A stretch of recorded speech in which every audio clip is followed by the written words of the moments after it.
সুন্দর মৃত্যুর জন্য 10টা আমল, যেই আমলগুলি আমাদের জীবনে থাকলে আল্লাহ রাব্বুল আলামিন আপনার কাছে যেতে হবে। আল্লাহ চাইলেও যাওয়া লাগবে, না চাইলেও যাওয়া লাগবে। আমাকে যদি মৃত্যুবরণ করতেই হবে, আল্লাহ বলছেন তাহলে প্রস্তুতি নিয়ে আসো, যাতে করে ওই দিন তোমার আসার পরে মৃত্যু দিয়েই বোঝা যায় যে এই বান্দার প্রস্তুতি আছে, এই বান্দাকে আমি রব্বুল আলামিন মাফ করে দিতে চাই। সুবহানাল্লাহ বলেন। কেন এই কথা বললাম? নবীজি সাল্লাল্লাহু আলাইহি সাল্লাম বলছেন, দুনিয়ার মানুষ ভালো করে জেনে রাখো, তুমি যখন মৃত্যুবরণ করবে, মৃত্যুর পরে কবরটা তোমার হালতের নাম। কবরটা কিসের নাম? কেন বললাম এই কথা? এরকম খবর শুনছেন কিনা? হুজুর, একটা বিমান আসমানে উঠছিল, বিমানটা উঠছিল মালয়েশিয়া থেকে, রওনা হয়েছিল চায়নায়। আসমানে যাওয়ার পরে 267 জন যাত্রী নিয়ে 5 বছর হলো, এখন পর্যন্ত বিমান খুঁজে পাওয়া যায় নাই। কোথায় হারায় গেল কেউ জানে না। এরকম অনেক সাগরের মধ্যে জাহাজ যায়, খবরও নাই, নৌকা ডুবি হয়ে হারায় গেছে। তার তো মাটির নিচে কবর দেওয়া হয় নাই, তাহলে মাটিতে পুঁতে দেওয়া ওইটাই কেবল কবর নাম নয়, ওইটাই ইসলামের তরিকাই সুন্নত। কিন্তু মৃত্যুর সাথে সাথেই ওই বান্দার হালতটা কবরের শুরু হয়ে যায়, ঠিক কিনা? এই জন্য মৃত্যুর পরে যে হালত শুরু হয়, আল্লাহ নবী সাল্লাল্লাহু আলাইহি সাল্লাম বলছেন, এরপরে ওই বান্দার কবর থেকে তার জন্য 2 ধরনের ব্যবস্থাপনা হয়ে যেতে পারে। হুফরাতুম মিন হুফারিন নার, ওইটা তার জন্য জাহান্নামের অগ্নিকাণ্ড হয়ে যেতে পারে, অথবা রাউদাতুম মিন রিয়াদিল জান্নাহ, অথবা এটা জান্নাতের একটা টুকরা হয়ে যেতে পারে। কাদের জন্য সেইটা হবে? কিয়ামত তো অনেক পরে, কবে কিয়ামত জানি না। আল্লাহ রাব্বুল আলামিন সিংহায় ফুৎকার দিয়ে উঠাবেন, তবে বান্দার কিয়ামত তো এই কবর যেদিন মৃত্যু সেদিন থেকে শুরু হয়ে যায়। এই জন্য বান্দা কিয়ামতের চিন্তা অনেক দূরে, ওই কবরের চিন্তাটা, হালতের চিন্তাটা আগে করা লাগবে, যাতে করে আল্লাহ এমন একটা মৃত্যু নিয়ে যেতে পারি আমার যেন কবরের জিন্দেগি থেকে জান্নাতের দরজা খুলে যায়, আমার কবরের জিন্দেগি থেকেই যেন আমার পোশাকটা জান্নাতের পোশাক আল্লাহ আমাকে পরায় দেয়, ঠিক কিনা? আমরা কি চাই যে আমাদের কবরটা যেন আল্লাহ রাব্বুল আলামিন জান্নাতের টুকরা বানান? কারা কারা চাই? হাত দুটা টান করে তোলেন। কারা কারা চাই? লিল্লাহে তাকবীর। হয় নাই? লিল্লাহে তাকবীর। হাত নামান। তাহলে উত্তম মৃত্যু যেটা আমরা চাই, এই মৃত্যুর জন্য তাহলে আমাদের আজকে আমরা আমল শিখবো কয়টা? 10টা। কয়টা? 2 হাত এরকম করেন একসাথে, আমি বলবো কয়টা, হাত 2টা তুলে একসাথে দেখাবেন 10টা। কয়টা? আরেকবার হাত নামান। উত্তম মৃত্যুর আমল কয়টা? সব হাত উঠছে না উঠে না? কিছু ফাঁকি মারছেন? হাত নামান আরেকবার, একসাথে হাত তোলেন। কয়টা? মাশাআল্লাহ, জানি এটা মনে থাকে। এই জন্য ওয়াজ তো বহুত হলো চাচা, ঠিক না? গতবারের ওয়াজই তো মনে নেই কারো কারো, আছে? প্রধান বক্তাকে জি না মানে আপনারও মনে নেই? ছিলেন না ওয়াজে? তো মনে নেই কেন? লা ইলাহা ইল্লাল্লাহ। বাচ্চা কাচ্চার দোষ কোথায়? মুরব্বীরা মনে রাখে না, আমাদের আমরা পোলাপান মানুষ আমরা, ঠিক কিনা? কিন্তু এই বছর আর সে সুযোগ, এইবার ইনশাআল্লাহ আমরা টু দ্য পয়েন্ট মনে রাখবো এবং আমল করার জন্য চেষ্টা করব। যারা যারা মারা যাবেন তারা কেবল আমল করবেন, আর যারা মারা যাবেন না আপনাদের ওয়াজ শেষ, আপনার চলে যান। কারা কারা মারা যাবেন না হাত তোলেন। কেউ নাই, এক চাচা আছে খালি একটা, আমাদের ভুল করে উঠাইছে চাচা। চলেন তাহলে আমরা আল্লাহ রাব্বুল আলামিনের রাসূল সাল্লাল্লাহু আলাইহি সাল্লাম এবং আমার কুরআনুল কারীমের আলোকে আমরা কিছু আমল আজকে শেখার জন্য চেষ্টা করি সুন্দর মৃত্যুর জন্য। 1 নম্বরে যেটা আমল, সেটা হচ্ছে যে কোনো ইবাদতের জন্য ধারাবাহিকতা ধরে রাখা। ইবাদতে ধারাবাহিকতা ধরে রাখা। আজকে করলাম, কালকে বাদ দিলাম, তারপরের দিন করলাম, তারপরের দিন ছেড়ে দিলাম, এরকম নয়। ইবাদতের মধ্যে ধারাবাহিকতা ধরে রাখা, এটা হচ্ছে বান্দার উত্তম মৃত্যুর একটা আমল। সুবহানাল্লাহ বলেন। নবীজি সাল্লাল্লাহু আলাইহি সাল্লাম বলছেন, আহাব্বুল আমাল ইলাল্লাহি আদওয়ামুহা ওয়া ইন কাল্লা। আল্লাহ নবী বলছেন, ও দুনিয়ার মানুষ, তোমার আমলটা যদি কম হয়, অল্প হয়, একদম দেখা যায় আমল তেমন কিছু নয়, কিন্তু তুমি যদি ওইটা ধারাবাহিকভাবে করো, এই ধারাবাহিকতা তোমার জন্য আল্লাহ এত পছন্দ করেন, এইটা তোমার জন্য উত্তম মৃত্যুর একটা আল্লাহ ব্যবস্থা করে দিতে পারেন। বেশি দান করে না, কিন্তু নিয়ম করছে প্রত্যেক দিন কিছু না কিছু দান করেই করে, অথবা নিয়ত করছে সকালে যে প্রথম আমার কাছে চাই, দিনের শেষে যে আমার কাছে চাই, আমি এটা কখনো বন্ধ করি না। একই মসজিদে সালাত আদায় করে, ওইটার সে পাঞ্জেগানা মুসল্লি, কিন্তু তারপরেও তার নিয়ত আছে প্রত্যেক দিন 1 টাকা হোক, 5 টাকা হোক, 10 টাকা হোক, আল্লাহর ঘরে সে প্রত্যেক দিন দান করে। দুনিয়া একদিক হয়ে যাবে, কিন্তু তার এইটা বন্ধ নাই। আল্লাহ নবী বলছেন তোমার আমল যদি কমও হয়, কিন্তু সেটার যদি ধারাবাহিকতা থাকে, আল্লাহ তোমাকে উত্তম একটা মৃত্যুর নিশ্চয়তা দিতে পারেন। কিন্তু এর ব্যতিক্রম আপনি একটু হিসাব মিলায় দেখেন, জুম্মার দিনে মুসল্লি কিন্তু ওয়াক্তের নামাজ পড়ে না, এরকম মুসল্লি আমাদের এলাকায় নাই। জুমার দিনেও আবার ঠিকঠাক মতো আসে না, 1:15টার দিকে আসে, আসার পরে মসজিদে ঢুকে না, বিরাট বড় সামনে জায়গা, শীতের দিনে একটু রোদ উঠছে, মোবাইল বের করে এবার উপরে ঠেলে, নিচে ঠেলে, ডানে ঠেলে, বামে ঠেলে, ভিতরে ঢোকে না। এরপরে যখন খুতবা শেষ, তারপরে যখন কদ কামাতিস সালা শিশুর কেটে দৌড় দিছে, ভিতরে 1 জুতা আর 1 জুতা বাইরে। এরকম মুসল্লি আছে না? না। তাইলে আপনি কি ধারাবাহিক নামাজ পড়তেছেন চিন্তা করেন। উনি জুম্মা থেকে জুম্মা বাদ দেয় না, এত ধারাবাহিক মুসল্লি। একজন বলছে শীতের দিনে আমি কখনো গোসল করা, কোনোবারে গোসল করা বাদ দেয় না। বলছে বাপরে বাপ, ভিআইপি লোক তো তুই, কোনোবারে গোসল করা বাদ দেস না মানে কি? বলছে একবার শুক্রবারে করি, পরের শনিবার, তারপরের রবিবার, তারপরের সোমবার, সেই হিসাবে মাসে পরে 4 দিন বাদ দিছে। তাহলে ধারাবাহিকভাবে প্রতিদিনই করতেছে। উনিও বলতেছে আল্লাহর দয়ায় আমি জুম্মা ছাড়ি না, কিন্তু মধ্যে তার কিছু নাই। কেমনে হলো? আল্লাহ বলছেন এই জন্য তুমি যদি উত্তম তোমার মৃত্যু চাও, তুমি কেমনে শুধু শবে কদরের মুসল্লি হও, তুমি কেমনে কেবল লাইলাতুন নিসফু মিনাশ শাবানের মুসল্লি হও, তুমি কেমনে শুধু বিপদে পড়লে মুসল্লি হও, তুমি কেমনে উমুকের জানাজায় আসছো জানাজার দিনের মুসল্লি হও। না না না, উত্তম মৃত্যুর নিশ্চয়তা হচ্ছে ইবাদতের মধ্যে ধারাবাহিকতা রক্ষা করা। আমি যেই ইবাদত করি কন্টিনিউ সেই ইবাদত অব্যাহত রাখতে হবে। নতুন নতুন কিছু আমল নিজের জীবনে যুক্ত করতে হবে। আমার যারা তরুণেরা, যুবকেরা, নিজের জীবনে এমন কতকগুলো আমল যুক্ত করো, দুনিয়া একদিক হবে, তুমি ছাড়বে না। প্রত্যেক দিন আল্লাহর নবীর প্রতি 10 বার দরুদ পড়ি আমি। প্রত্যেক দিন আমি কমসে কম একবার হলেও মসজিদে ঢুকলে তাহিয়াতুল ওযুর নামাজ পড়ে, দুখুলুল মসজিদের নামাজ আমি পড়ি। আমার বাদ যায় না, বাদ যায় না। আমি এটা কন্টিনিউ করার জন্য চেষ্টা করে প্রত্যেকটা নামাজের পরে আমার নিজের ওজিফা আছে। যত দুনিয়ার ব্যস্ততা থাক, 5 মিনিট আল্লাহর জন্য ওয়াকফ করা। আমি উঠে যাই না, সালাম ফেরালাম, তড়াক করে উঠে গেলাম, তড়াক করে বের হয়ে গেলাম। না না না, দুনিয়ার সময় আল্লাহ দিছে, আল্লাহরে যদি আমি সময় দেখাই, তাহলে ওই কবরে যাই অসীম সময়ে ওই আল্লাহরে আমি কেমনে পাবো? আল্লাহরে আমি সময় দেখাই, সময়ের মালিক আল্লাহরে আমি সময় দেখাই, আমার সময় নাই। অথচ নাকে হাত দিয়া মুখ ধরে নিঃশ্বাস বন্ধ করে দেখো, 1 মিনিট 14 সেকেন্ডের পরে ফাঁপড় লেগে যাবে। 1 মিনিট 37 সেকেন্ডের পরে প্র্যাকটিস না থাকলে ভিতরের সেলগুলা ফেটে যেতে যাবে। 2 মিনিট 57 সেকেন্ড পার হয়ে গেলে তোমার খবর খারাপ।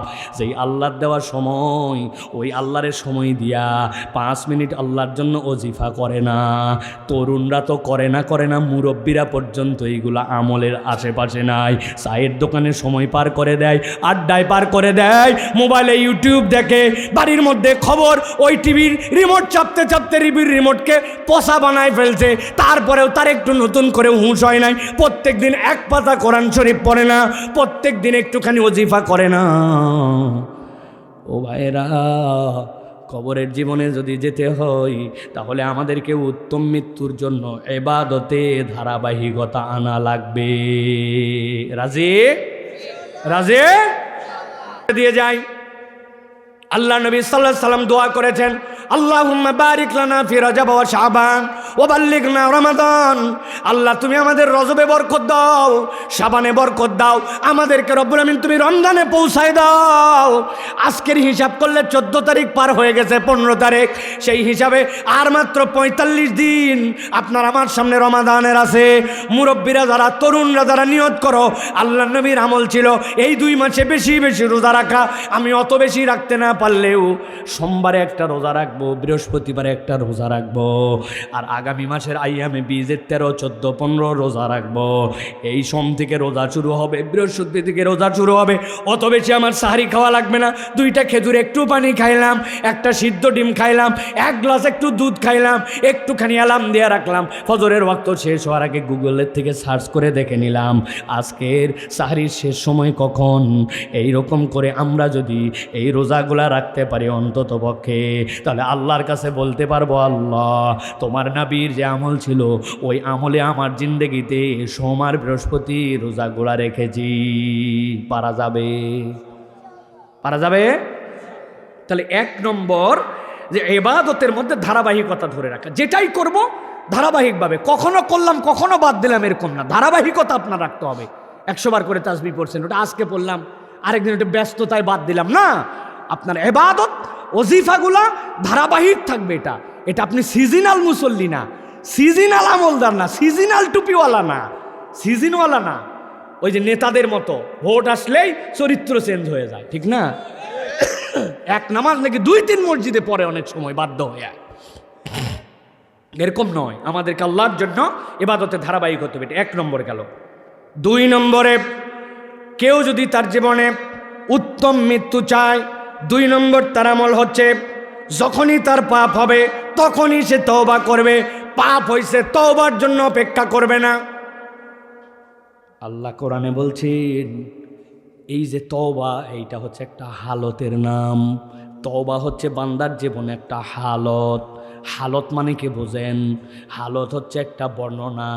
আপনার ঘুমের মধ্যে আপনার মুখের মধ্যে একটা মশা বসছে, আপনাকে বলা লাগে না, অটোমেটিক আপনার হাত মুখে চলে আসে, ঠিক কিনা? কখনো কি এরকম হয়েছে নাকি যে মুখে বসা বসছে আর আপনি পেটের মধ্যে বাড়ি দিয়েছেন? তার মানে কি আপনার এখানে মশা বসলে আপনার এই পর্যন্ত হাত আসবে। এইটা হচ্ছে আপনার একটা হালতের নাম, এইটা আপনার একটা অবস্থার নাম, যেইটা আপনার প্র্যাকটিস করতে করতে করতে করতে এরকম হয়ে গেছে। আল্লাহ বলছেন বান্দা গুনাহ তো তোর হবেই, কিন্তু বান্দা উত্তম মৃত্যু যদি তুই জীবনে পেতে যাস তাহলে তোর জন্য আমল হচ্ছে তওবা হবে তোর হালত। যখনই তোর ভুল হবে তখনই তুই আল্লাহর কাছে তওবা করে ফেরত আসবি। আল্লাহ কোরআনুল কারীমের মধ্যে বলছেন, নবী আপনি বলে দেন কি বলবেন আমার উম্মতের জন্য, আমার বান্দার জন্য, আপনার উম্মতের জন্য আমি আল্লাহ ঘোষণা দিচ্ছি। আল্লাহ জানাচ্ছেন কুল হিয়া ইবাদিয়াল্লাযীনা আসরাফু আলা আনফুসিহিম লা তাকনাতু মির রাহমাতিল্লাহ। আল্লাহ বলছেন ও আমার বান্দারা, যারা তোরা নিজের নফসের প্রতি জুলুম করে ফেলছিস, তোর নফস তো স্বীকার করে আসছিল আল্লাহ ছাড়া কোনো রব নাই, কিন্তু দুনিয়ায় আসার পরে ওই রবকে মানিস নাই। ভুল তুই করে ফেলছিস কিন্তু ঘাবড়ায় যাস না। আল্লাহ বলছেন লা তাকনাতু মির রাহমাতিল্লাহ, তুই তোর রবের রহমত থেকে কখনো হতাশ হবি না। ইন্নাল্লাহা ইয়াগফিরুয যুনুবা জামিআ, বান্দা তোর যত গুনাহ সবগুলা যিনি ক্ষমা করতে পারেন তিনি তোর রব, তিনি আল্লাহ। আল্লাহ বলছেন ইন্নাহু আল গফুরুর রহিম, তোর রবের অনেক কঠিন কঠিন নাম আছে, কিন্তু তিনি গফুর, কিন্তু তিনি রহিম, এইটাই হচ্ছে তার মূল নাম। এই জন্য আল্লাহ বলছেন বান্দা আমি তো ক্ষমা করার জন্য রেডি, কিন্তু তুই তো ক্ষমা নিতে রেডি না, ঠিক না? আল্লাহ বলতেছেন নবী আপনার উম্মতকে আপনি জানায় রাখেন সূরা জুমারের মধ্যে হালতটা কেমন হবে তওবার একটু ফিলিংসটা বোঝার চেষ্টা করেন। আমি অনেক জায়গায় বলেছি, আপনাদের কাছে আরেকবার বলি, তওবা মানেটা কি এইটা কি বুঝি নাকি আমরা? তওবা মানে কি ভালো করে বোঝেন। আল্লাহ কোরআনে নিজেই বলতেছেন তুবু ইলাল্লাহি তাওবাতান নাসুহা ও বান্দারা আল্লাহর কাছে তওবা করো, নাসুহা তওবা। কেমন তওবা? নাসুহা তওবা। নাসুহা তওবা মানে কি? আমাদের মুফাসসিররা ব্যাখ্যা করছেন এই নাসুহা শব্দটা দুইটা ধাতু থেকে, হয় নাসাহাতুন অথবা নাসহাতুন, নুন সাদ হাতা নাসহাতুন। যদি এইটা নাসাহাতুন থেকে আসে তখন এর মানে হয় কি জানো নাকি? এর মানে হয় দুইটা, বোঝানোর জন্য বলছি। আপনার স্ত্রীর একটা চুড়ি আছে, যেই চুড়িটা মধ্যে দিয়ে গালা দিয়া এর উপর দিয়ে সুন্দর করে মোটা বানাইছিল, এখন এই চুড়িটা ভাঙবেন, ভেঙে আবার নতুন করে ভিন্ন ডিজাইনের আপনি আরেকটা গহনা গড়াবেন। এখন আপনি স্বর্ণকারের কাছে যদি নিয়ে যান, ওর ভিতরে যে গালা আছে, ওর ভিতরে যে খাদ আছে, সব সহসে ওজন করবে না। প্রথমে সে অ্যাসিডের মধ্যে দিবে, দেওয়ার পরে সবগুলাকে গলায় ফেলবে, গলায় ফেলার পরে খাঁটি সোনাগুলো এক জায়গায় করবে। সোনাটা যখন গলে যায়, কেউ যদি যেয়ে থাকেন, ওই অ্যাসিডের জন্য তাকানো যায় না, চোখ জ্বলে পুড়ে ঝালপালা। আল্লাহ বলছেন নাসাহা মানে জানো না কি বান্দা? বান্দা তুমি নিজেকে বিশুদ্ধ করেছ, জায়গা তোমার ছিল আল্লাহর কাছে, জায়গা তোমার বাপের ছিল জান্নাত, মিরাজ নামার সূত্রে তুমি উত্তরাধিকারের জান্নাতে আসার কথা, এই জন্য আল্লাহ আদম আলাইহিস সালামকে জান্নাতে রাখছিলেন। কিন্তু তুই তো সব এলোমেলো করে ফেলছিস, স্থানচ্যুত হয়ে বিচ্যুত হয়ে ভিন্ন জায়গায় চলে গেছিস, জান্নাতের ট্র্যাক থেকে নেমে তোর গাড়ি নামায় ফেলছিস। নাসাহাতুন মানে ফেরে আসা, যেই জায়গায় ছিলি তুই জান্নাতের রাস্তায় আবার তুই ফেরত আয়। আল্লাহ বলছেন তুবু ইলাল্লাহি তাওবাতান নাসুহা, মানে বান্দা তুই আল্লাহর কাছে ফেরত আয়। আর যদি এটা নাসাহাতুন থেকে আসে তার মানে কি হবে? কুমিল্লার লোকের বোঝা সহজ। আপনার এলাকায় কারো যদি নাতি হয়, কারো যদি পোতা হয়, পুতি হয়, তাহলে দাদা দাদি নানা নানি তাদের কিছু প্রস্তুতি আছে না নাই? বিশেষ করে নানিদের একটা প্রস্তুতি আছে। আপনাদের এলাকায় আছে কিনা? আমাদের এলাকায় আছে। ওই মেয়ের জন্য, ওই নাতির জন্য নানিরা কাঁথা সেলাই করে। কাঁথা বানায়নি?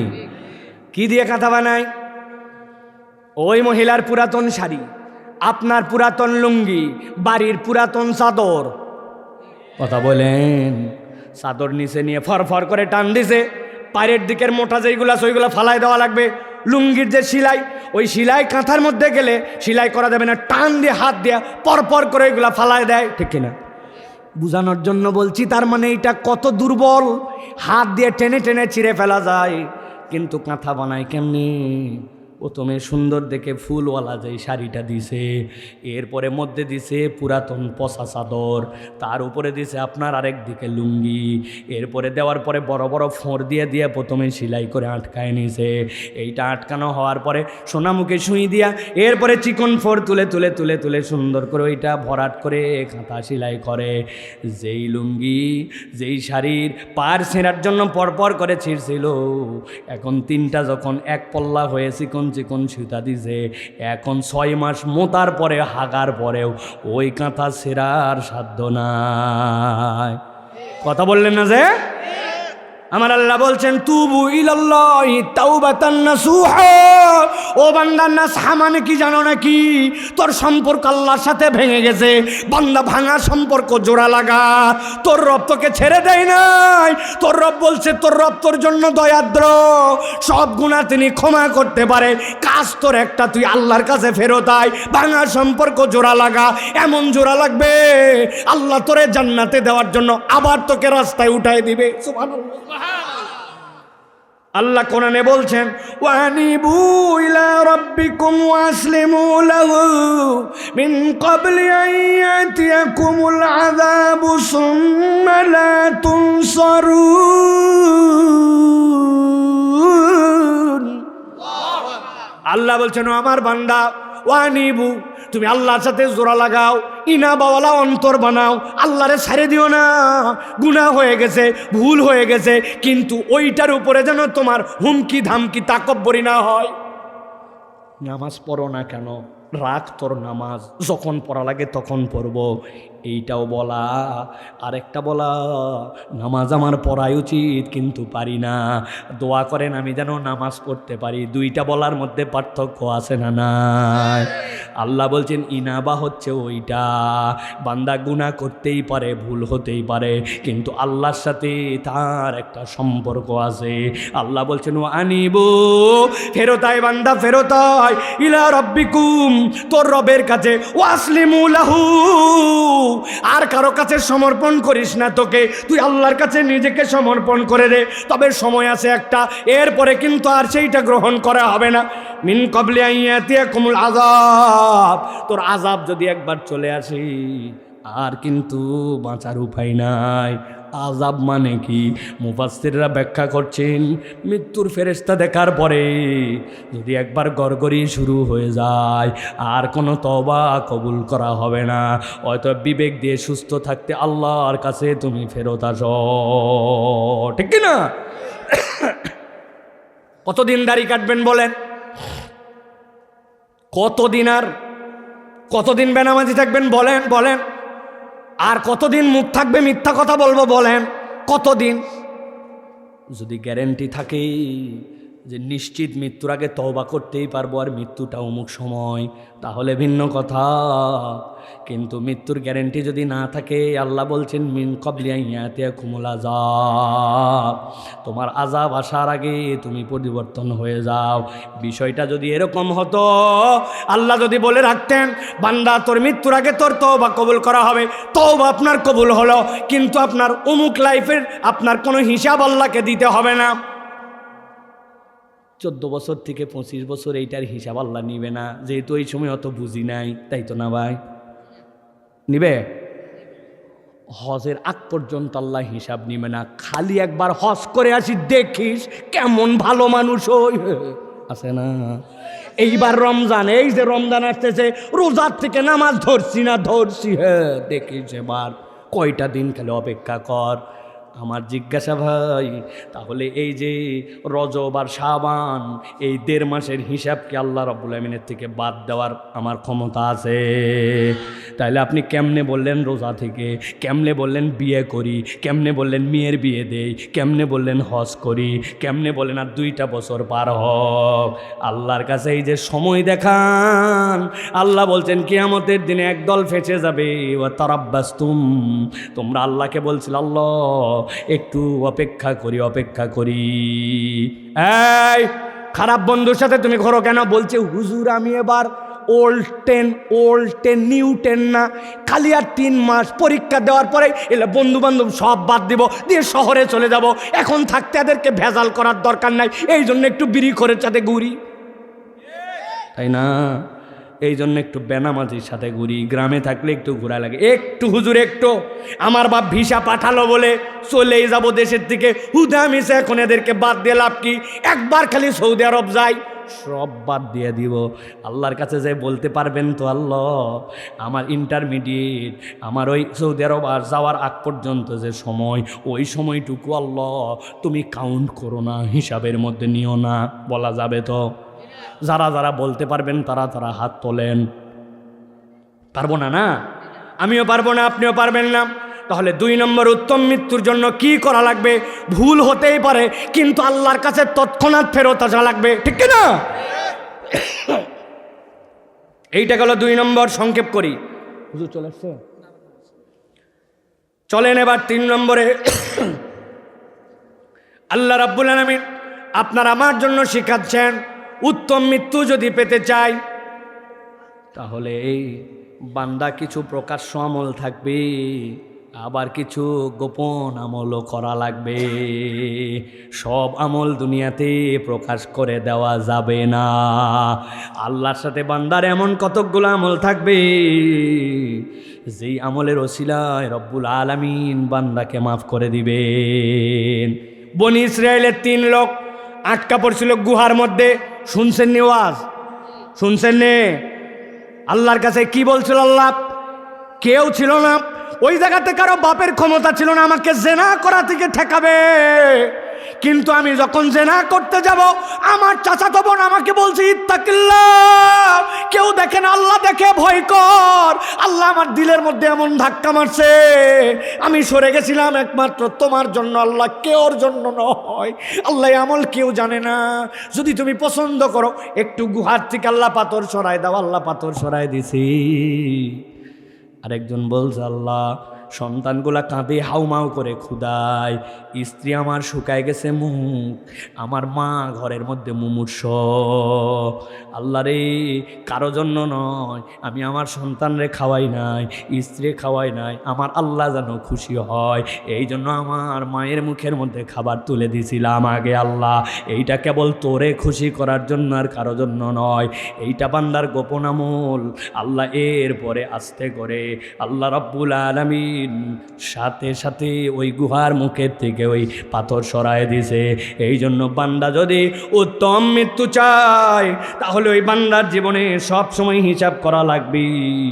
ওই বান্দার প্রকাশ্য আমলও থাকবে, কিন্তু কিছু আমল বান্দার জন্য গোপন রাখা লাগবে, ঠিক কি না?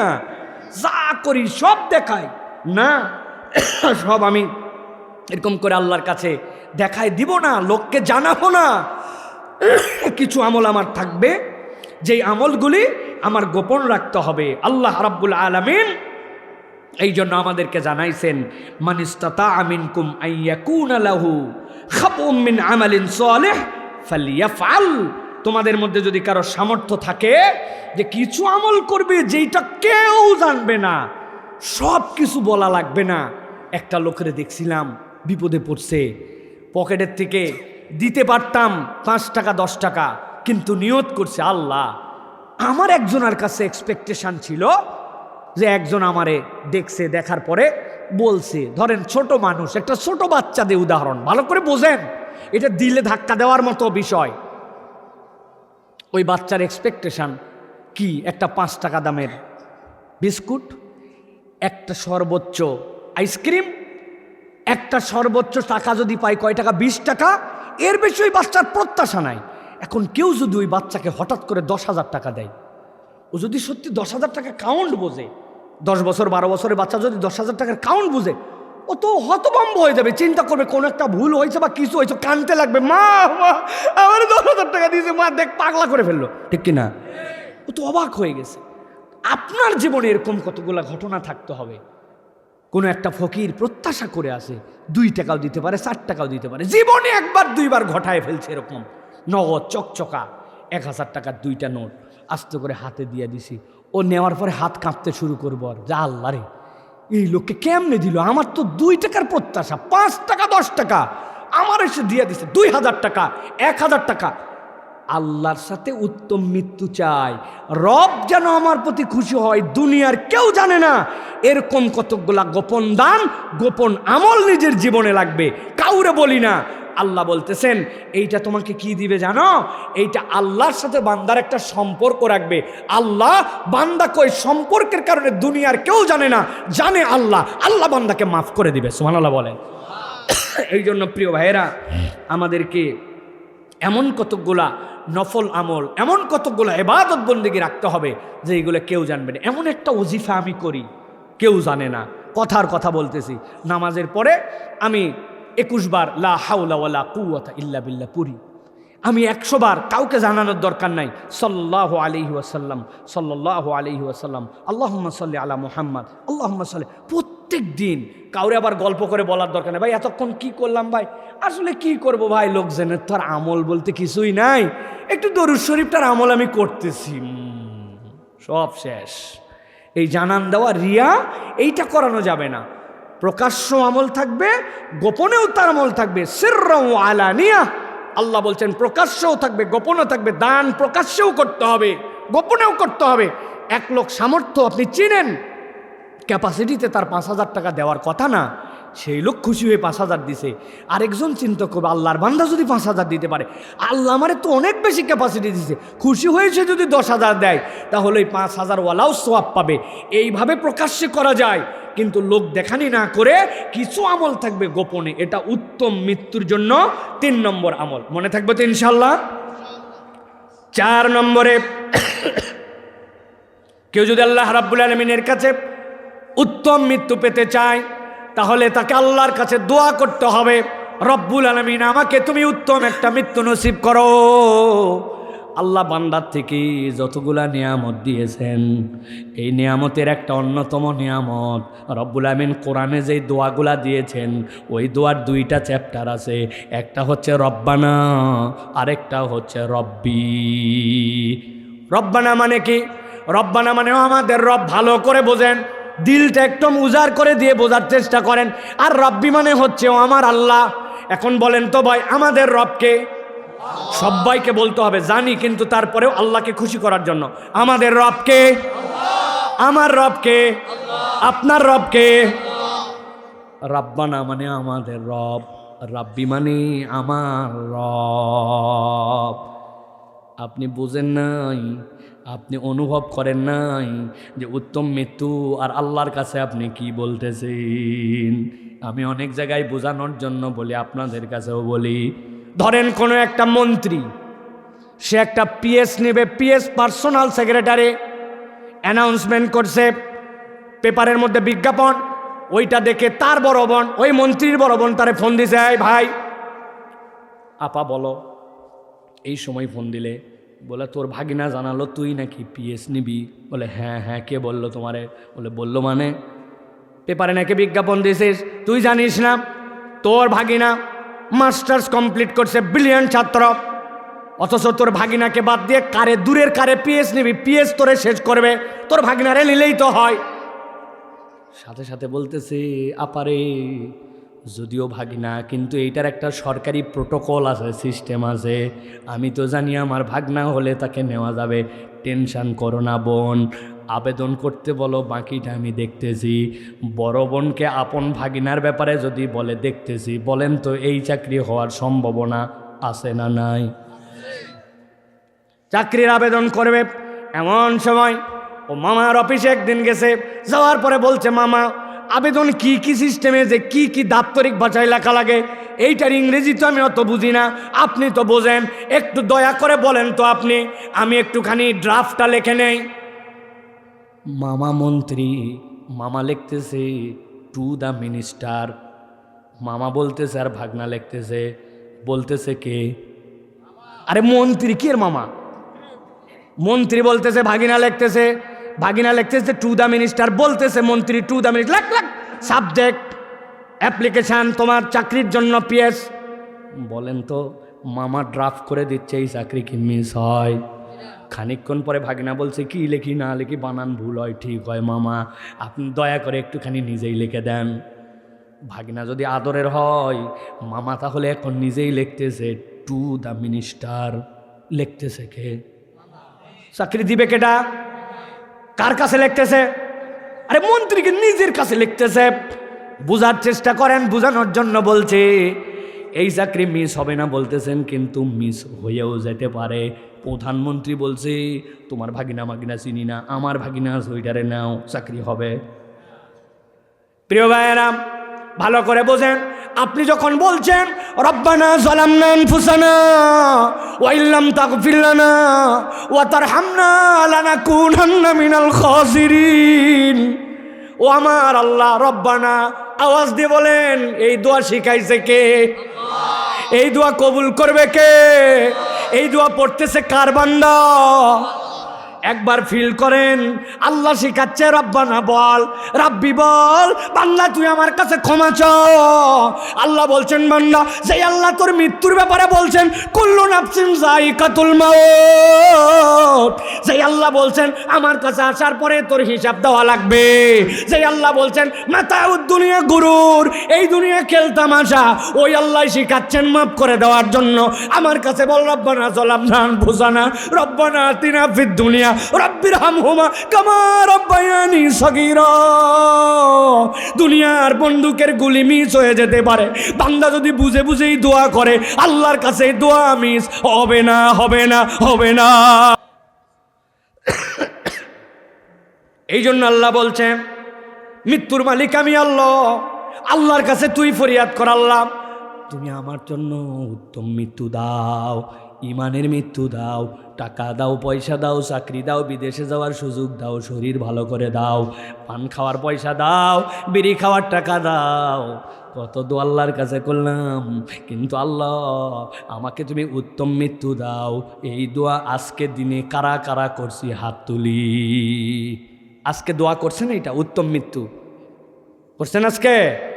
আল্লাহু আকবার। আমিও মনে হয় আজকে সারাদিন করি নাই, হুজুরি করে নাই তো সাথের শ্রোতারা করতে করবে এটা আন্দাজ।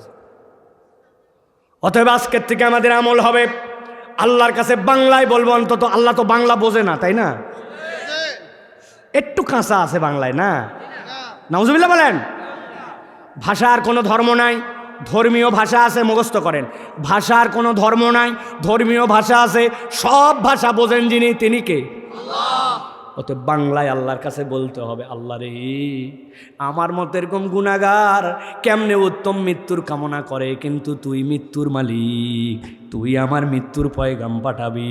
আল্লাহ তোর কাছেই ভিক্ষা চাইলাম, তুই আমাকে ইমানের সাথে মৃত্যু দান করিস, নেক মৃত্যু দান করিস, তওবার হালতে মৃত্যু দান করিও আল্লাহ। এই দোয়া যখন বান্দা করে, আল্লাহ বান্দার দোয়া ফেরত দেন না। দোয়ার তিনটা হালত, তৎক্ষণাৎ কবুল হয়, পরে কবুল হয়, অথবা পরকালে বদলা পাওয়া যায়। আমি তৎক্ষণাৎ মৃত্যু আমার হচ্ছে না, কিন্তু আল্লাহ তুমি আমাকে পরের হালতটা দিও। এখন দোয়া করে রাখছি, মৃত্যুর সময় দোয়াটা তুমি কবুল করে নিও। সুবহানাল্লাহ। বিরক্ত হচ্ছেন ভাই আপনারা? তাহলে উত্তম মৃত্যুর জন্য 4 নম্বর আমল, আল্লাহর কাছে উত্তম মৃত্যুর জন্য দোয়া করা লাগবে। মনে আছে তো? প্রথমটা কি বলেন? মাশাআল্লাহ, আমলে ধারাবাহিকতা। মনে আছে তো? 2 নম্বরটা কি বলেন? তওবা। জোরে বলেন। 3 নম্বরটা কি বলেন? হ্যাঁ, প্রকাশ্য এবং গোপন দান। 4 নম্বরটা হচ্ছে আল্লাহর কাছে উত্তম মৃত্যুর দোয়া। মনে থাকবেন ইনশাআল্লাহ। আল্লাহ রাব্বুল আমিন বলছেন এরপরে 5 নম্বরে, কেউ যদি আল্লাহ রাব্বুল আমিনের কাছে উত্তম মৃত্যু চায়, তাহলে 5 নম্বরে তার আমল হবে দিনের উপরে অটল এবং অবিচল থাকা। দিনের উপর অটল অবিচল না থাকলে, মাজা বেঁধে না থাকলে, ফসকা গিরাতে থাকলে, মৃত্যুর সময় শয়তান ধোকায় ফেলে খেল খতম করে দিতে পারে। এই জন্য আল্লাহ কোরআনে বলছেন, উদখুলু ফিস সিলমি কাফা ওয়া লা তামুতুন্না ইল্লা ওয়া আনতুম মুসলিমুন। আল্লাহ বলছেন তোমরা কখনো মৃত্যুবরণ করো না মুসলমান না হয়ে। আল্লাহ বলছেন মরোই না, তোমরা খবরদার মৃত্যুবরণ করো না, তবে মরো মুসলমান হয়ে। এর আগে আল্লাহ বলছেন উদখুলু ফিস সিলমি কাফা, ইসলামের মধ্যে তুমি পূর্ণ ঢুকে যাও। তোমার ইচ্ছা মতো ইসলাম পালন করো না, জুম্মার দিনে আসি ওয়াক্তের দিনে নাই, এরকম মুসলমান যেন তুমি না হও। আল্লাহ এই জন্য বলছেন তোমার দুনিয়া তোমার আখিরাত ওই দিকে তাকাবে, আল্লাহর সামনে আমাকে যাওয়ার জন্য মৃত্যুর মাধ্যম দিয়ে যেতে হবে, অতএব আমাকে ইসলামের মধ্যে পূর্ণ ঢুকতে হবে। এত বড় দাড়ি রাখে, 5 ওয়াক্ত নামাজ পড়ে, আবার সুদের টাকা দিয়ে কারবার করে, এরকম লোক এলাকায় নাই? কারা কারা? আহা, খবরদার খবরদার, বের হয়ে আসেন এখান থেকে, বের হয়ে আসেন, তওবা করে বের হয়ে আসেন। মৃত্যু উত্তম হবে না, ওই দাড়ি আপনার মৃত্যু উত্তম দিতে পারবে না, ওই জুব্বা উত্তম মৃত্যু হবে না। আপনি যদি ভক্কর চক্কর জীবন চালান, 30 রমজান পর্যন্ত মহিলার পর্দা দেখে কে? কিন্তু পহেলা শাওয়াল যেদিন ঈদের দিন, ওদিন তখন উনি 3 পিস। কিসের ঠিক আন্দাজ? কোথায় 3 পিস? আমি তো দেখতে পাই না 3 পিস। নিচে 1 পিস, উপরে 1 পিস, 8 পিস কই? ওটা মালার মতো পেঁচাইয়া পিছন দিয়ে নামাই দিছে, দিয়ে নাম দিছে ওটার নাম ওড়না। আছে না নাই? কাদের বাড়িতে আছে? এত জোরে যা আছে বললেন, মহিলাদেরকে আলাদা বাড়ি, ও তো আপনার বাড়িতে আছে। আছে বলার আগে হুঁশ করে আছে বলেন। এমনি বোরকা পরে মার্কেট করে, শ্বশুর বাড়িতে বাপের বাড়ি বোরকা পরে যায়, একটা বিয়ের খালি দাওয়াত হয়েছে, আর কমিউনিটি সেন্টারে যাওয়ার সুযোগ হয়েছে, উপরে সুনকাম করে এরপরে বাড়ায় উনি নায়িকা চলে গেছে। আবার ঠিক বলে কার বাড়ির থেকে যায়? আমাদের বাড়ির থেকেই যায়। তাহলে উদখুলু ফিস-সিলমি কাফা হলো না। আপনি আপনার ইচ্ছা মতো ইসলাম পালন করলেন, উত্তম মৃত্যু হবে না। হিসাব করে জীবনযাপন করা লাগবে। মা আল্লাহর জন্য যদি পর্দা হয়, তাহলে সেই পর্দা আল্লাহ যে পর্যন্ত বলছেন ওই পর্যন্ত হওয়া লাগবে। কবরে যাওয়া পর্যন্ত আপনার উপর দিয়ে বাইরের কেউ আপনাকে দেখবে না। আপনাকে ঢাকায় কবর দিতে হয়, আপনার সম্মান এত আল্লাহ দিল, আর আপনি কিসের বিয়ে শাদী, কিসের উমুক তুমুক পার্টির নাম করে আপনি বেপর্দা করেন। আপনি বেপর্দা হয়েন না, মরা লাগবে, কবরে যাওয়া লাগবে, উত্তম মৃত্যু কিন্তু নসিবে হবে না, ঠিক না? এই জন্য প্রিয় ভাইরা, ইসলামের মধ্যে পূর্ণ ঢুকতে হবে। এটা হলো 5 নম্বর। সংক্ষেপ করি এবার 6 নম্বরে বিখ্যাত একটা জিনিস, এইটা আমাদের দিলের মধ্যে ঢুকাতে হবে, এটা আসার জায়গা। উত্তম মৃত্যু যদি চাই, আল্লাহর ব্যাপারে উত্তম ধারণা করা লাগবে। আল্লাহর ব্যাপারে উত্তম ধারণা মানে কি? শয়তান আপনার মধ্যে ঢুকাবে, তুই যে গুনাহ করছিস পাবলিক জানে না, আল্লাহ তো জানে, তোর কোনো মাপ পাওয়ার সুযোগই নাই। শয়তান বুঝাইছে আপনাকে, আরে ফজরই পড়ি নাই, জোহর আসর মাগরিব পরে কি হবে? আছে না? পুরা সপ্তাহে বাদ দিলাম হুজুরের কথায়, যদি আবার বুধবার থেকে নামাজ ধরি কি লাভ? শয়তান ওরে বুঝ দিছে, তোর জন্য ক্ষমা নাই, তোর জন্য মাপ নাই, তোর আর বাঁচার কায়দা নাই। অর্ধেক জীবনী শয়তানি করছিস, এখন 3 দিনের জন্য হুজুর হচ্ছিস।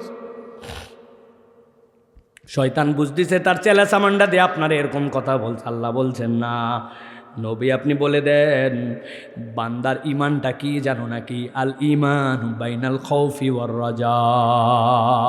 হযরত ওমর ফারুক রাদিয়াল্লাহু তাআলা বলছেন, দুনিয়ার মানুষ কিয়ামতের ময়দানে যখন আল্লাহ বিচার করতে শুরু করবেন, বিচার করার পরে রব্বুল আলামিন সবাইরে মাফ করে দিয়েছেন, খালি একজনে ঠেকাইছে নাই, দাঁড়াও। আমার ভয় হয় আমি ওমর যেন একজন না হই।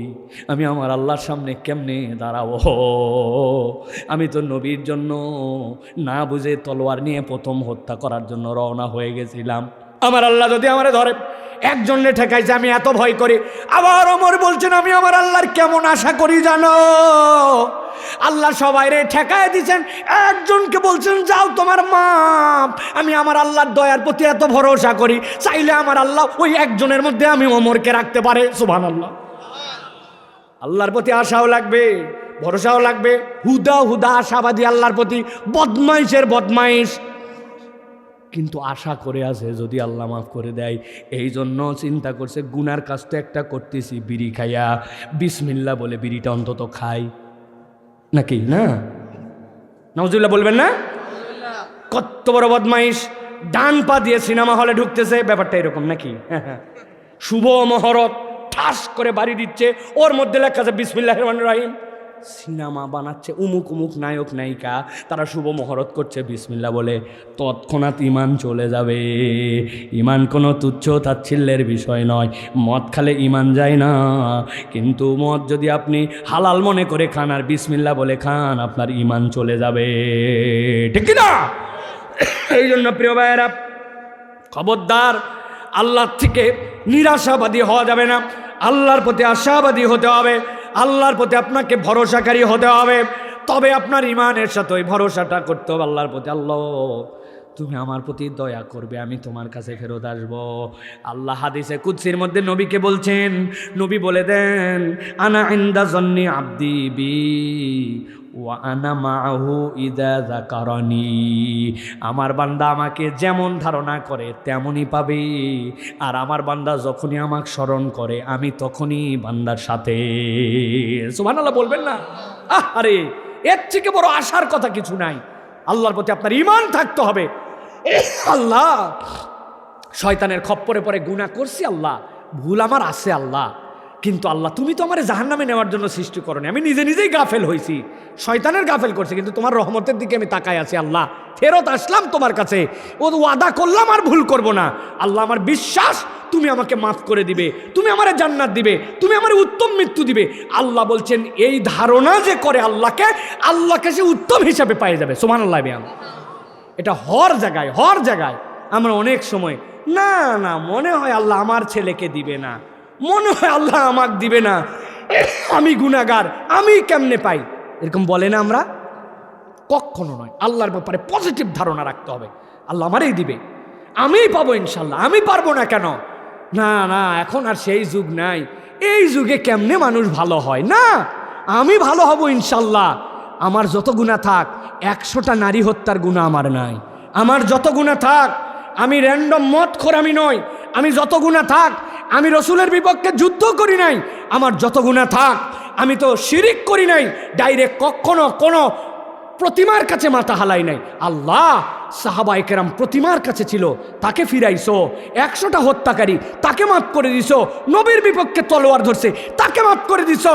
হযরত আব্বাস তার কলিজা খায় ফেলছে, ঈমান আনার পরে তাকে জান্নাতি বানাইছো। আমারে দিবে না কেন আল্লাহ? আমার ভুল আছে স্বীকার করলাম, কিন্তু আল্লাহ আমারে দিবেই। এই বিশ্বাস করলে আল্লাহ বান্দাকে ওই হালতে পেয়ে যাবে। সুবহানাল্লাহ বলেন। হাদি ছেলেটার কথা মনে নাই আপনাদের? আহারে, কি ছেলে, কি ইমানের স্পিড তার! চিন্তা করেন, বলে দিয়ে গেছে যে কিচ্ছু চাই না, শুধু আমি যদি মরে যাই, আমার মরার পরে আমার বিচারটা মৃত্যুর অন্তত করেন, কারণ আমি মৃত্যুর জন্য রেডি আছি, আল্লাহর জন্য জীবন দেওয়ার জন্য আমি রেডি আছি। এটা খামখেয়ালি কথা নয়, আল্লাহর প্রতি এই অগাধ আস্থার জন্য আল্লাহর বান্দাকে আল্লাহ এমন কবুল করা করছেন, 1000 বছর বেঁচে অনেকের নাম মনে নাই, অথচ 1 বছর হলে চিনে নাই। তার জন্য মানুষের চোখের পানির অভাব নাই, ঠিক না? তোমার চোখের সামনে নজির তরুণ, তোমার চোখের সামনে আজকে প্রমাণ। হাদি মারা যাওয়ার 21 দিন হয়ে গেল, আজ পর্যন্ত তার মৃত্যু নিয়ে ধোঁয়াশা, বিভিন্ন ধরনের কথা দাবি করে যাচ্ছে একদল, শুনে যাচ্ছে একদল। কেন? এটা যদি জাতীয় ইস্যু হয়, এই জানাজায় যদি রাষ্ট্রের প্রধান আসে, সকল দল আসে, তাহলে প্রত্যেক দিন একটা টাইম করা থাকবে, অমুক টাইমে প্রেস ব্রিফিং হবে, বিকাল 3টায়, অমুক দিন অমুক উপদেষ্টা, অমুক দিন পুলিশের সিআইডি, অমুক দিন ডিআইজি, অমুকে। আজকে পর্যন্ত 24 ঘন্টায় কি আপডেট হয়েছে জাতিকে আমরা জানালাম। তাহলেই তো কেউ আপনাদের জন্য বিচারের দাবি করে না। উনারা একজন বলে পালায় গেছে, একজন বলে দেশে আছে, একজন বলে পুশ করে দিবে, একজন বলে বাইর করে দিছে, একজন বলে কমিশনারের কথাই শুনছে, আরেকজন বলে দুবাই চলে গেছে। এই সকল ফালতামুই করে এই ছেলের সাথে মূলত যেটা করা হচ্ছে, মানুষকে বিভিন্ন বিভ্রান্ত করে তার লক্ষ্য, তার আদর্শ এইগুলোর থেকে দূরে সরানোর জন্য এটা দ্বিতীয় চক্রান্ত, ঠিক না? কিন্তু আমরা দ্ব্যর্থহীন কণ্ঠে বলে দিতে চাই, যাকে আল্লাহ কবুল করে নেয়, আসমানে কবুল হয়ে যায়, তার ওই পছন্দের তালিকা আল্লাহ ফেরেশতার কাছে প্রথমে জিব্রাইলের কাছে পাঠান। ওই জিব্রাইল সকল ফেরেশতাকে জানান, সকল ফেরেশতার পরে মানুষের দিলের মধ্যে ঢুকায় দেয়। যেটা আল্লাহ পছন্দ করে মানুষের দিলে ফেরেশতার মাধ্যমে ঢুকান। দুনিয়ার কোনো ষড়যন্ত্র সেখান থেকে মানুষকে সরাতে পারবে না, ঠিক না? এই জন্য এই হাদি আমাদের জন্য একটা অনুপ্রেরণা, আমাদের জন্য একটা তামান্না। তরুণ যুবকেরা, বয়স কত ভাই? 32। তুমি একটু মিলাও তো, 32 হতে তোমার কয়দিন বাকি? আর যাদের 32 পার হয়ে গেছে একটু বিয়োগ দেন তো, 32-এর পর কতদিন বাঁচলেন? কি জীবন নিয়ে বাঁচলাম? যে দেশের জন্য, সমাজের জন্য। সবাই জাতীয় পর্যায়ে সব করবে এরকম না, কিন্তু তোমার লোকালি কন্ট্রিবিউশন কি, তোমার ফ্যামিলিতে কন্ট্রিবিউশন কি, তোমার মসজিদে কন্ট্রিবিউশন কি, তোমার এলাকায় কন্ট্রিবিউশন কি, 5টা ছোট বাচ্চার জন্য তোমার কন্ট্রিবিউশন কি, 5টা ছোট শিশুর জন্য কন্ট্রিবিউশন কি? কি হিসাব মিলান, হিসাব মিলান। খালি আমি হাদি হব বললে হবে না, আদর্শ নিয়ে এটাকে আপনাকে উপস্থাপন করতে হবে। ইসলামকে দিলের মধ্যে গাঁথতে হবে, আল্লাহ রসুলকে গ্রহণ করতে হবে এবং দেশকে ভালোবাসতে হবে। এটা সমন্বয় হলে আল্লাহ কবুল করবে ইনশাআল্লাহ। আমরা কি চাই হাদির সুষ্ঠু বিচার হোক? চাই আমরা? চাই আমরা? যতদিন এই বিচার হবে না, বাংলার প্রত্যেকটা তরুণকে এই আওয়াজকে জারি রাখতে হবে। রাজি আছে ইনশাআল্লাহ? আপনাদের বাচ্চাদের নাম হাদি রাখেন, নাতির নাম হাদি রাখেন, এক প্রজন্মকে হাদি বানায় ফেলেন। বাচ্চা আকিকা না হলে নতুন করে চেঞ্জ করেন, দিয়ে নাম রাখেন হাদি, রাখেন নাম আপনার সন্তানের, যাতে মানুষ জানে ওই যে যত সাদ্দাম, এটা কোন সময় 90 উপসাগরের যুদ্ধের কারণে সব সাদ্দাম দেশে, ঠিক কিনা? দেখলেই বোঝা যায় বয়স কত। এক প্রজন্ম যেন মনে রাখতে পারে যে 2025 সালে আমার ভাই হাদি হারাইছিল, 2050 সালে ওই বাচ্চা থাকবে, 2075 সালে ওই বাচ্চা থাকবে। ওই বাচ্চা বলবে, জানাই যে যাবেন, এই হাদি, এই তার বক্তব্য, এই ছেলে এই কারণে, তার কবর এই জায়গায়, তোর নাম এই জন্য হাদি রাখা হয়েছে। আগামীতে ইসলামকে সামনে তুলে ধরার জন্য তোকে হাদির মতো তামান্না নিয়ে বিপ্লবী হতে হবে, ঠিক না? পারবেন ইনশাআল্লাহ? আল্লাহ যেন আমাদেরকে কবুল করে। প্রিয় ভাইয়েরা, তাহলে আমরা কয়টা পয়েন্টে গেছি? 6টায় গেছি না ভাই? আল্লাহর ব্যাপারে উত্তম ধারণা, আর 4টা আছে।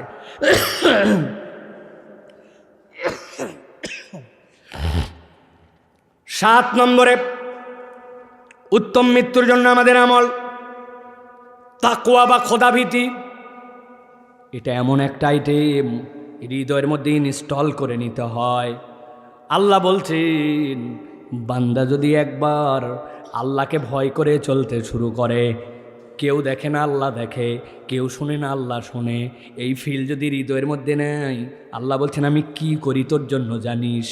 আল্লাহ বলছেন, ওয়ামান ইয়াত্তাকিল্লাহ ইয়াজআল লাহু মাখরাজা ওয়া ইয়ারযুকুহু মিন গায়রি লা ইয়াহতাসিব ওয়ারযুকুহু। আল্লাহ বলছেন মিন হাইসু লা ইয়াহতাসিব। বান্দা জানিস নাকি, তুই যদি আল্লাহকে ভয় করিস, আমি আল্লাহ তোর জন্য চ্যালেঞ্জ দিলাম, পথ নাই, রাস্তা নাই, সব যেন বন্ধ হয়ে গেছে, কিন্তু আমি আল্লাহ বললাম ওয়ামান ইয়াত্তাকিল্লাহ ইয়াজআল লাহু মাখরাজা, আমি আল্লাহ ওর মধ্যে থেকেই তোর বের হওয়ার জন্য রাস্তা বের করে দিব। সুবহানাল্লাহ। কোনো রাস্তা নাই, কোনো উপায় নাই, আল্লাহ বলছেন আল্লাহ ভয় করলে আমি ওখান থেকেই রাস্তা বের করে দিব।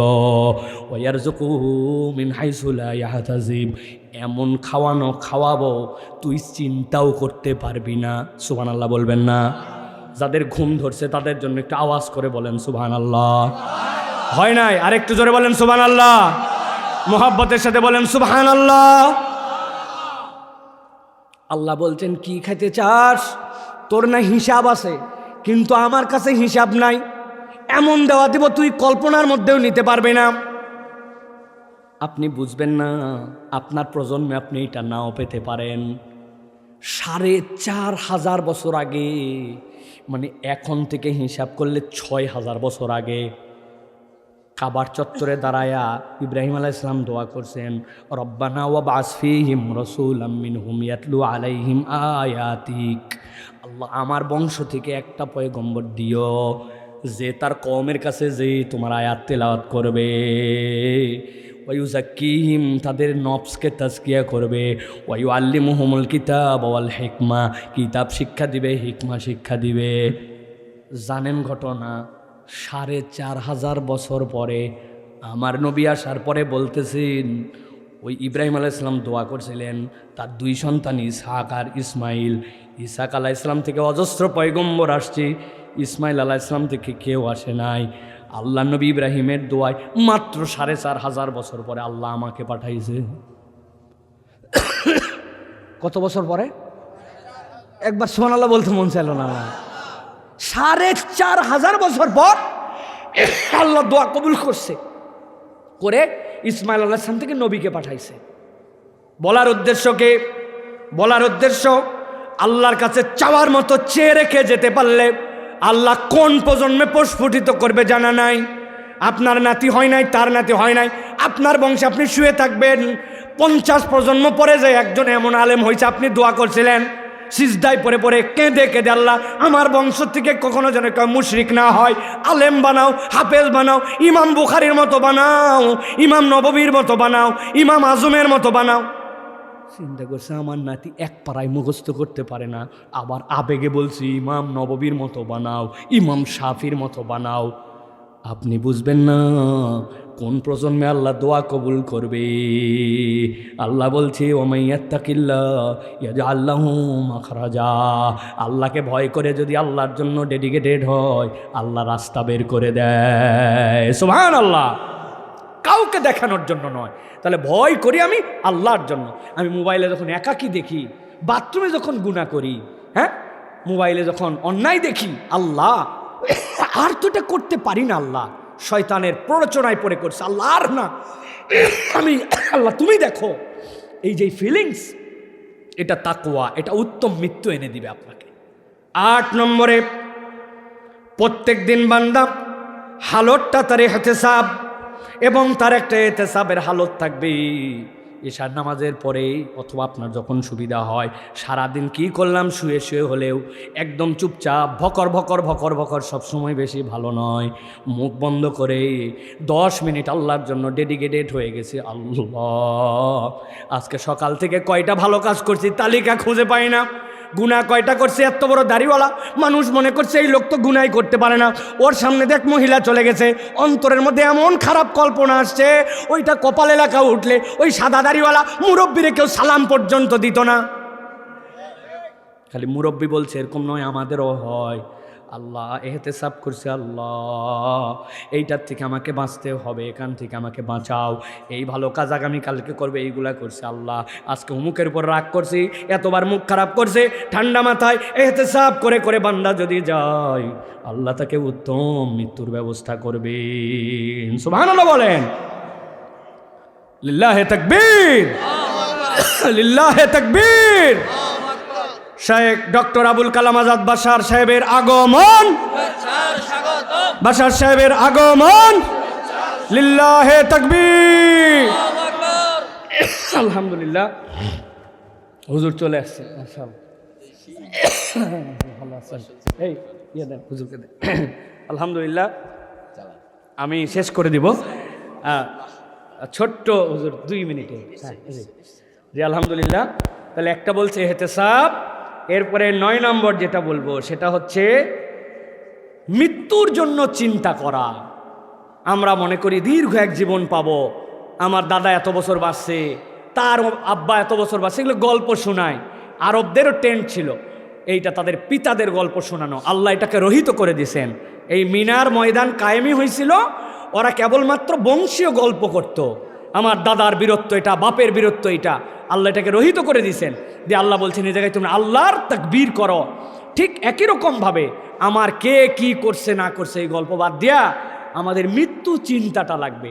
আমার ওস্তাদ আব্দুল্লাহ জাহাঙ্গীর রহমুল্লাহ এই কথাটা বলতেন আর কানতেন যে বাবা রে, তোমাদেরকেও আমি ওসমান গনি রাদিয়াল্লাহু তাআলা হাদিস পড়ালাম, কত ওয়াজ করলাম, এবং আমি এটা র্যান্ডম তোমাদেরকে বলে যাচ্ছি, কিন্তু আমি আব্দুল্লাহ জাহাঙ্গীর তো ফিল করলাম না।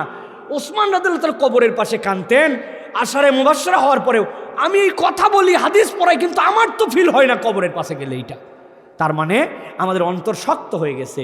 আমরা এগুলো বলি, ওয়াজ করি, কিন্তু নিজের জীবনের বাস্তবায়ন নাই। এই জন্য আমাদের 9 নম্বর যেটা, সেটা হচ্ছে মৃত্যুর চিন্তা এবং দীর্ঘ জীবনের আশা, এটা আমাদেরকে রহিত করে দিত। আল্লাহ নবী দোয়া করছেন আরজালিল উমর, আল্লাহ আমাকে এমন বয়স দিও না যেখানে পরের উপরে নির্ভরশীল হয়ে যেতে হয়, কেউ বাথরুম করালে বাথরুম, কেউ বাজার করে দিলে বাজার, কেউ ধরে বাইর করলে বাইর। আমি এরকম মৃত্যু চাই না আল্লাহ, বরং আমি সুস্থ সবল থাকতে চলে যেতে চাই, মৃত্যুর কথা স্মরণ। এটা উত্তম মৃত্যুর জন্য 9 নম্বর। আর 10 নম্বর যেটা বলবো, এটাতে আপনাদের মন খারাপ হয়ে যাবে, নেককার মানুষদের সোহবত। কি বলছি? কুনু মা সাদিকিন। আল্লাহ বলছেন তোমরা সাদেকদের, সত্যবাদীদের সাথে হও। কার সাথে চলেন? যার সাথে বসলেই মিথ্যা কথা বলতে হয়, গীবত করতে হয়, ফালতু আলাপ করতে হয়। কোনোদিন আপনার বন্ধু বলল না, এই দোস্ত ফজর নামাজ পড়ছিস, আজকে 1 পাতা কোরআন শরীফ পড়া হয়েছে, তোর মোবাইলের মধ্যে দেখলাম কি যেন বাজে জিনিস দেখলো, ডিলিট কর। এই বিড়িখোর দেখলাম একটা ওই জায়গায়, তুই বিড়িখোরের সাথে কেন গেছিলি? কোনো দিন আপনাকে সে বলল না। দেখা হলেই বলে অমুক সিনেমা পাইছিস, তমুক নায়িকার লিঙ্কটা দেখছিস, এই গানের মধ্যে ড্যান্স আর মিউজিক শুনছিস, কলিজা পর্যন্ত ধাক্কা মারে। তুই তো ব্যাকডেটেডই থাকলে এখন পর্যন্ত, হিন্দি নিয়েই পড়ে আছিস। আমি এখন আসি সেই কি বলে ইংলিশ মিউজিক, ইংলিশ সিনেমা নিয়ে তুই কি মগার মতো সব বাজে জিনিস দেখিস। আপনারা রাত দিন উস্কায়, বাজে কথা বলে, বাজে লিঙ্ক দেয়, জীবনে দিনের পথে আপনাকে ডাকলো না। এই সহবতে থেকে আপনার কাজ হবে না। আল মারউ আলা দীনি খলিলিহি। আপনি কার সাথে করেন? আপনি মুরব্বী আবার হাসতেছে, মুরব্বী চিন্তা করছে, হো রে এগুলো সব যুবকদের উপর বলতেছে, কিন্তু আপনি যেটার সাথে আসরের পরে চা খাইতে বসেন, ওইটা আপনারা কি করে জানেন? আমি তো বহু জায়গায় বলছি হুজুর, গিবত কমিটির সেক্রেটারি ডানে, বামে সভাপতি, মধ্যে ক্যাশিয়ার। ডানেরটা বলছে জানিস উত্তরপাড়ার দুলাল বিদেশে গেছে, যেটা ওর বইয়ের খবর, এরে বাপ, ওর বইয়ের খবর চালু হয়ে গেছে, কি করলো না করলো সব কথাবার্তা বলে গিবত। বামেরটা বলছে তুই উত্তরপাড়ায় আছিস, আমাদের ইমাম সাহেবের 2টা দোষ বাইর করছিস, জানিস তুই? ইমাম সাহেবের দোষ 2টা বয়ান করতেছে, মধ্যের জন কিছু বলে না, অনেকক্ষণ পর বলে এই তোরা চুপ কর, এগুলো কথা বলা উচিত না, তবে না বলেও পারি না, আল্লাহ মাফ করুক, কথা দুইজনেরটাই ঠিক। বোঝেননি না কি তরিকায় সে গীবত করে? প্রত্যেকে আলেম ওলামা হাফেজ কারি ইমাম মুয়াজ্জিন, ছেলে মেয়ে তরুণ যুবক মুরব্বী সারাদিনের আমল বরবাদ করে দিয়ে চলে যাচ্ছে। আমরা উত্তম মৃত্যু হবে না, উত্তম মানুষের সাথে আপনার সম্পর্ক রাখতে হবে। আপনার ইমামের নাম্বার আপনার কাছে নাই, আপনার মুয়াজ্জিনের নাম্বার নাই, যে আপনার মৃত্যুর পরে মাইকে ঘোষণা দিবে আপনি হের নাম্বারের খবর রাখেন না, ইমামের নাম্বার আপনি জানেন না, ভালো লোক আপনার যেগুলো অভাবগ্রস্ত একটু দরিদ্র এগুলোর মানুষ বলে মনে করেন না, আপনি হবে না। ভালো মানুষের সহবত লাগবে। রাজি আছে ইনশাআল্লাহ?